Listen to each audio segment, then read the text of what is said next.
SKOL'd to the bowl. Whole lot of SKOL'd gang on this one. Yeah. Hey. SKOL'd gang, SKOL'd gang, SKOL'd gang, SKOL'd gang, SKOL'd gang, SKOL'd gang, SKOL'd gang. SKOL'd all the way to the bowl, man. My team about to go get a ring. We don't care what your team doing, man. They ain't messing with the perp gang. It's our year, time to get this ring. Bring it home back to the SKOL'd gang. SKOL'd gang, SKOL'd gang, SKOL'd gang, SKOL'd gang, SKOL'd gang, SKOL'd gang, SKOL'd gang. SKOL'd all the way to the bowl, man. My team about to go get a ring. What is going on, everybody? It is your boy SK, and I am here from beautiful, chilly Las Vegas, Nevada. I'm actually headed back home. That's why I'm in my car. Actually drove up here to Vegas for the game, for whatever you want to call what we watched yesterday against the Raiders. But nonetheless, Vikings get a win. Woo! So, I mean, look, it's better than a loss.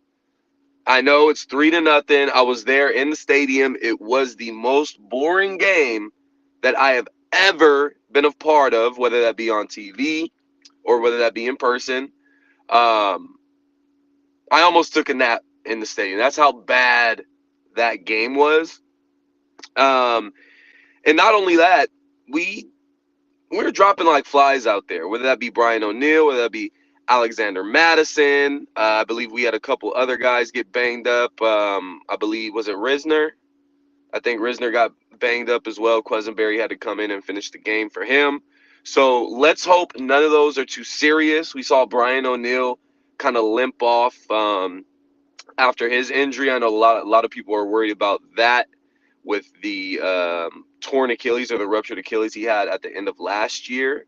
So we're crossing our fingers and we're hoping that it's nothing serious with Brian O'Neill, because that is a huge, huge hit. And then as well as JJ. Now, there's some extra convo to talk about with that JJ injury, and it's going to tie directly in with Josh Dobbs. And look, Josh Dobbs had a great two-game run. But Dobbs is cooked. Josh Dobbs is cooked beyond repair. Now, backup to the backup, okay, I get it. Fine, that's fine. But Kevin O'Connell made the right decision with putting Nick Mullins in the game. Now, I think it was a little too late. And going back to that Justin Jefferson injury, that was Josh Dobbs' fault. There's no reason for you to throw that ball high. You throw that ball high, you leave Justin Jefferson exposed, and that's what happens. Justin Jefferson leaves the game with a chest injury and ends up going to the local hospital. That's on Joshua Dobbs. I understand it's a rough game. People get hit, people get banged up, people get injured. But this is the difference between having a quarterback like Kirk Cousins and having a guy like Josh Dobbs, or I'm going to throw Nick Mullins in there. The guys that aren't as accurate and the timing's not there. There was plenty of times where I'm watching Joshua Dobbs in this offense, and I get you want to go through your progressions as a quarterback. But when you have, whether it be Ty Chandler, Kane, or Alexander Madison flaring out, and there's nobody flying out there to guard them, you got to get them the ball. You can't wait and go through all your reads and say, okay, I'm going to wait till the defender gets over there and check it down to Madison for a 2-yard gain. No, you got to be able to read that defense and say, okay, middle linebacker, Mike linebacker is not going over with Alexander Madison or not going over with Ty Chandler or whatever it may be, and you make that read. You call your own call. There was plenty of times where I see he wasn't using his legs enough. It was just all bad. It was just all bad, guys. But nonetheless, again, we came away with the win. Granted, it was 3-0. But we're 2 games out of first place of the NFC North with 2 games against Detroit to go. And Detroit is not some powerhouse that they were made out to be earlier in the season. They're not. They just lost to the Bears. which we lost to the Bears too, but we're not sitting here labeling us as contenders. Everybody's doing that with the Detroit Lions. So, granted, we did, it's 3-0 yesterday, but the division's still in play. The division's still in play. But one thing I don't want to see for the rest of the season is Joshua Dobbs starting at quarterback for the Minnesota Vikings. It's done. The experiment is over. It was fun for the half of the time that it lasted. It's time to move on.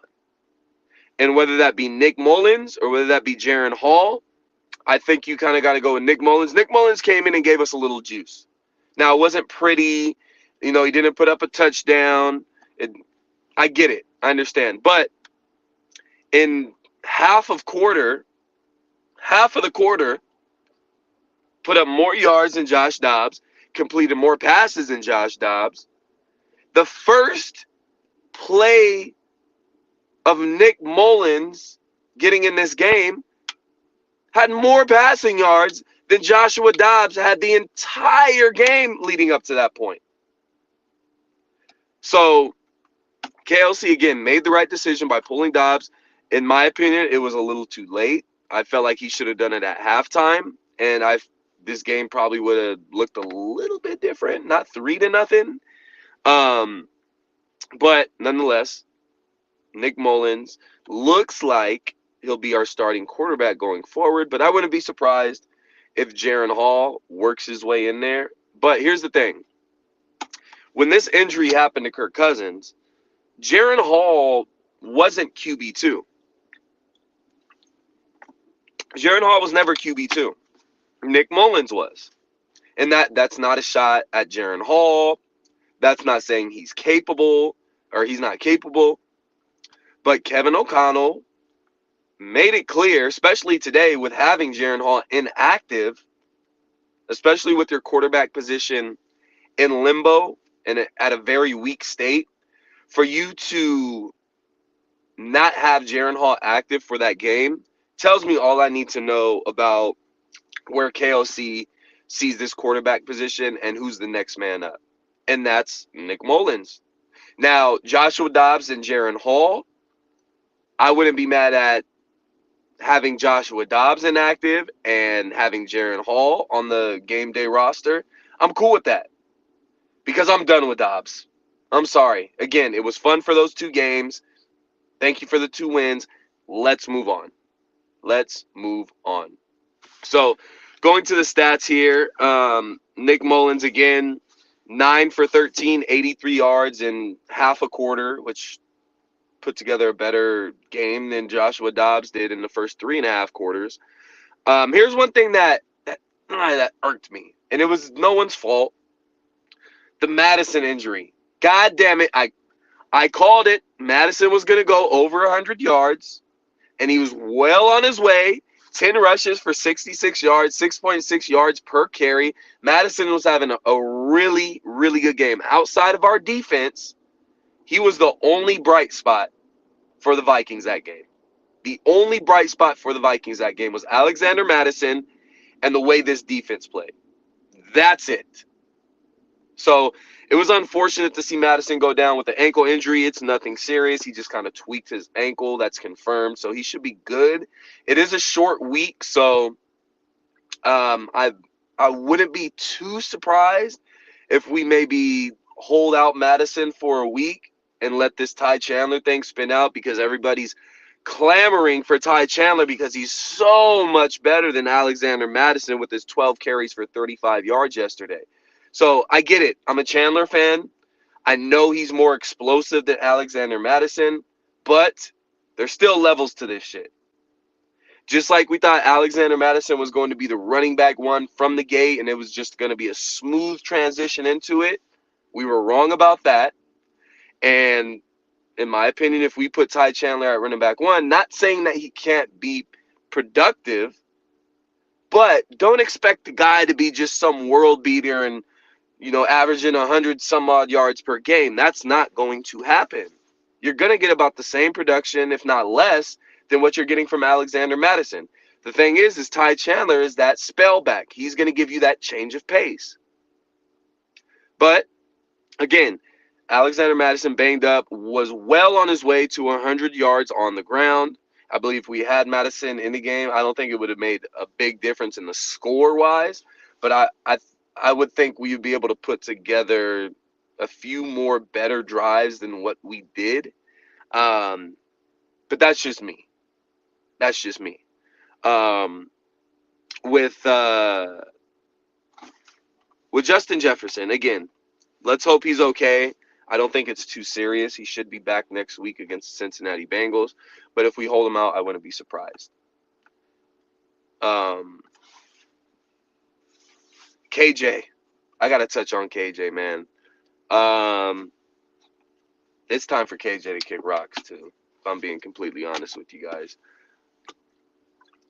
He had 4 crucial drops yesterday in that game that could have, kept the drive alive and allowed us to put up points, but 4 big drops from KJ Osborne that makes me say to myself, why the hell isn't Brandon Powell getting more looks?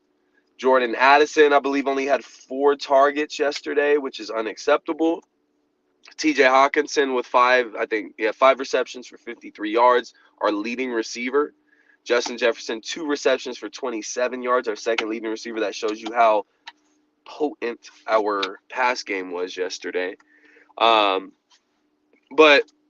again, a win is a win. Just like Jason MC said, that's right. A win is a win. We'll take it. And we're 7-6. And good thing for us, the Rams lost. And the Lions lost. So no matter how ugly and uninspiring that win was yesterday, we are still in position. We still control our own destiny for the division. Not a wild card spot, for the division. But KLC, he's got to get this quarterback conundrum or whatever the hell you want to call it. He's got to get right. We cannot continue to play around and say, oh, well, maybe we should try Josh Dobbs again. No more Josh Dobbs. The only quarterbacks I should be seeing out there are Nick Mullins, number 1, and Jaron Hall. And you can flip-flop them, and I'm good with either one. But I liked what I saw out of Mullins yesterday. He had some juice. He had some zip on his ball, something that Joshua Dobbs lacks. Joshua Dobbs does not have much zip on his ball. Nick Mullins is going to sling it. But here's one thing I will say about Nick Mullins. He's also going to turn the ball over. Now, it may not be to the extent of Joshua Dobbs and his fumbling issues to that extent, but he's a gunslinger. He's going to fling that ball around, and he's going to give defenses opportunities at that ball. So there's going to be some ups and there's going to be some downs with Nick Mullins. So let's not think and let's not overhype a backup quarterback or a journeyman quarterback because your hate for Kirk Cousins. And I saw that a lot with Joshua Dobbs. We finally got a mobile quarterback. This is exactly what we need. We might need to re-sign Joshua Dobbs over Kirk Cousins at a way lesser rate, and then we can sign this person and that person and this person. Yeah, well, we saw how that went. But regardless of whether you're a Kirk Cousins fan or not, the longer this goes on and the way that this quarterback position is kind of working out for the Minnesota Vikings, and I don't know if you want to say that it's working out at all, more and more is convincing me that Kirk Cousins will be a Viking again next year.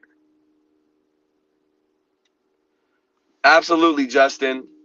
Absolutely. Now, again, Joshua Dobbs is Joshua Dobbs. Okay? He's not this world beater. He's not this franchise quarterback. He's not this guy that's going to put the team on his shoulders and get the job done. He's not that guy. So, again, I'm going to sit here. I'm going to blame Joshua Dobbs. He does deserve blame 100%. But we got to look at the head coach now. And I'm the leader of the pack when it comes to, you got to give KOC one more year. You got to. You can't come off of KOC, especially after a 13-4 season from last year. Then you go into the following year, right when this team seems like we're getting it together, everything's clicking. We beat one of the top contenders in the league in San Francisco on Monday night with Kirk Cousins. Looks like Kirk Cousins is finally starting to fill his groove, get things going, get things in the right direction. The defense is playing better. And then we have this injury and lose Kirk Cousins. I understand the play calling has been atrocious at times from KOC. The decision-making has been atrocious at times for KOC. So I get it. I get that, hey, look, Brian Flores looks amazing. Look at what he's doing with our defense. We need to get rid of KOC and keep Brian Flores around. I get it. I get that conversation.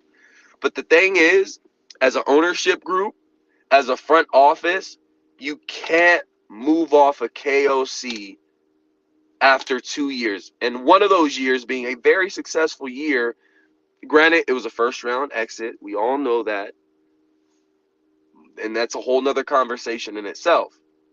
But you can't move off of KOC after one bad year. Especially after he had a really good year the year before. But next year is a different story. Next year, we can really start to talk about, if this continues as far as the play calling, the game management, and everything that we see with KOC's shortcomings, next year is a different story. To where, look, you had a really good year. You had a pretty bad year last year as far as, the play calling and everything. Next year's the deciding factor. Whether we move on from KOC or whether we keep it going. I like KOC. I do. But there's times where he leaves me scratching my head. Where he's too conservative. Where I'm looking at a play call, I'm like, what the hell are we doing here? So I get the KOC hate. It's completely warranted. Terrible decision making, terrible play calling half the time. It's deserved. But he won't get fired after the season. KOC will be the coach in 2024. He will be the coach in 2024, whether we like it or not.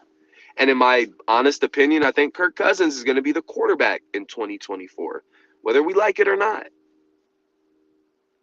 And week in and week out, it's becoming more and more and more and more obvious that the Minnesota Vikings and Kirk Cousins are going to find a way to come to an agreement. And now I'm kind of going down the rabbit hole of the Kirk Cousins thing.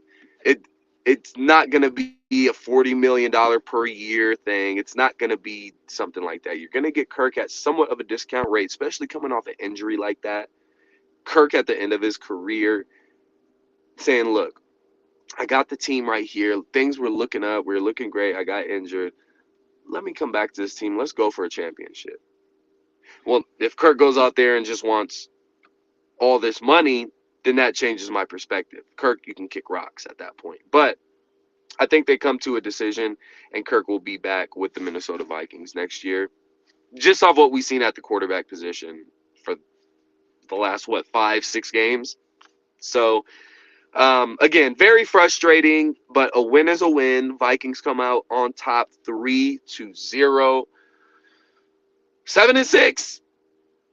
6 seed.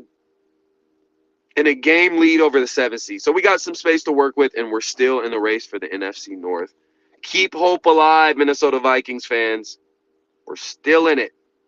And a win is a win. So I appreciate you guys for tapping in. It is your boy SK with Purple and SKOL'd Media. Make sure you hit that subscribe button on YouTube. Hit that follow. Hit that like on Facebook. And also hit my Twitter up /X, whatever the hell you want to call it, at SK_NFL. Appreciate you guys. 7-6. Feels all right. Appreciate you guys. Peace. SKOL'd to the bowl. Whole lot of SKOL'd gang on this one. Yeah. Hey. Skol gang, skol gang, skol gang, skol gang, skol gang, skol gang, skol gang. Skol all the way